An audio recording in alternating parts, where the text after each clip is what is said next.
মা বোনরা যারা আছেন আমি তাদেরকে বলতে চাই, সন্তানদের দিক ফোকাস দিন, তাদের প্রতি মনোযোগী হন, তাদেরকে সময় দেন। যেদিন না হয় সেদিন কমপক্ষে 1 ঘন্টা বাচ্চাদের সাথে ব্যাডমিন্টন খেলি, যেদিন না পারি। আর যেদিন একটু বেশি সময় থাকে সেদিন 1.5 ঘন্টা 2 ঘন্টা। এটা নিয়ম। অন্য কোনো আমল বাদ গেলে ওই আমলটা বাদ কখনো যায় না। আর সারাদিন যাই করে এসে বাচ্চাদের সাথে একটা সময়। এবং এখন বর্ষাকালে একটু আমার খেতে একটু সমস্যা হয়েছে। বর্ষাকাল না থাকলে আমাদের খেতে 20-25 পদ সবজি আমরা উৎপাদন করি, এবং এর বেশিরভাগই আমরা নিজেরা ছেলে মেয়েদেরকে সাথে নিয়ে কোপানো, সব কাজ করা, এগুলো তাদের নিয়ে করানোর চেষ্টা করি। এবং প্রত্যেকেরই খেলাধুলার জন্য হয় সাইকেল না কিছু উপাদান আছে। নবী করিম সাল্লাল্লাহু আলাইহি ওয়াসাল্লাম মা বোনদের উৎসাহিত করেছেন যে পয়েন্টে, আমাদের মেয়েরা অনেক সময় আমাদের সাথে কম্পিটিশন করে যে ছেলেরা এই ভালো কাজ করতে পারে, আমরা কি কি ভালো কাজ করতে পারবো। দেখুন, ছেলেদের চাইতে মেয়েদের ভালো কাজ করার অপরচুনিটি কোন ক্রমে কম নয়, বরং বেশি।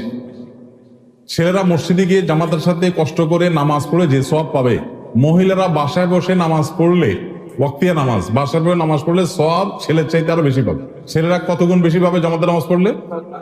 27 গুণ। তাহলে 27 গুণের বেশি হলে কমপক্ষে 28 গুণ। কারণ নবী করিম সাল্লাল্লাহু আলাইহি ওয়াসাল্লাম বলেছেন, অবুয়ুতুহুন্না খায়রুল লাহুন্না, ঘরে নামাজ পড়া তাদের জন্য বেশি উত্তম, মানে বেশি সওয়াবের। তার মানে আমি 27 গুণ পালে সে মিনিমাম 28 গুণ না হলে তো বেশি হবে না। তাহলে তাদের ব্যবসাটা খুব ইজি।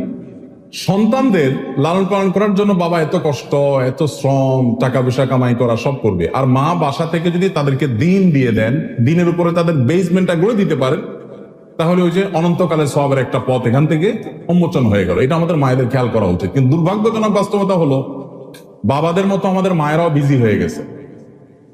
তাদের এখন বান্ধবীদের সাথে বিভিন্ন হোয়াটসঅ্যাপ গ্রুপে আলাপ সালাপের ব্যাপার স্যাপার থাকে। বান্ধবীদের আজকে কোথায় কোন পার্টি আছে, কোথায় কালকে 1 ডিশ পার্টি আছে, কালকে 2 ডিশ পার্টি আছে, হ্যাঁ, তারপরে কোথায় মিটিং সিটিং আছে, ইউটিউবে কোথায় কোন রান্নার আপনার ভিডিও আছে সেটা দেখতে হবে, অনেক ব্যস্ত। ফেসবুকে লাইক কমেন্ট কি আসলো না আসলো, কোন বান্ধবী কি মেসেজ দিলেন জবাব দিতে হবে, এগুলো অনেক ব্যস্ত। সন্তানদেরকে অল টাইমের প্যাকেট ধরা দিয়ে স্কুলে পাঠিয়ে দিচ্ছে।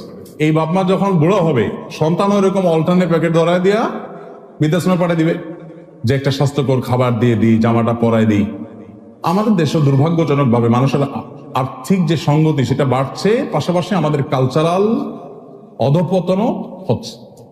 আপনি দেখবেন ঘরে ঘরে এখন মানুষের মধ্যে এই মানসিকতা চলে আসছে যে কাজের লোকেরা ছেলে মেয়েকে স্কুলের জন্য রেডি করতেছে, মাদ্রাসার জন্য রেডি করতেছে, মা তার মোবাইলে ব্যস্ত, বাবা তার মোবাইলে ব্যস্ত।